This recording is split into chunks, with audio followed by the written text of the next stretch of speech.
देवानं आपल्याला वाचा तर वाणीनं अखंड मरेपर्यंत म्हणत राहा विठ्ठल माझा माझा माझा माझा माझा विठ्ठल माझा मी विठ्ठलाचा।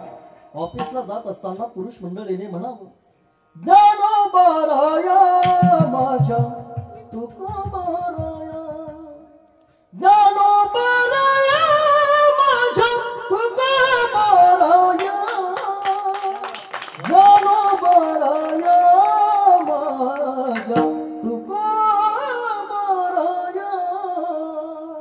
फक्त म्हणता आलं पाहिजे देवाला आवडेल इतकं गोड भजन वाणीनं करत राहा।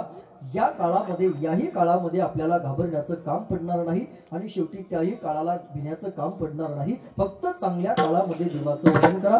कसं देवाचं भजन करावं एकदा वारकरी संप्रदायाच्या नियमाने मोठ्या प्रेमानं सगळ्यांनी मिळून देवाचं भजन करायचंय। ज्यांना ज्यांना हात दिले हातानं टाळी मुखानं नामचिंतन 3 लाटेमधून देवानं आपल्याला जिवंत ठेवलंय याची जाणीव ज्याच्या ज्याच्या अंतःकरणामध्ये आहे त्या प्रत्येकानं अत्यंत गोड भजन अगदी 2 मिनिटं प्रामाणिकपणे सर्वांनी मिळून करायचंय। प्रत्येकाचे हात वर असले पाहिजे आणि फार प्रेमानं तुमचं भजन तुमच्याकडून मला अपेक्षित आहे।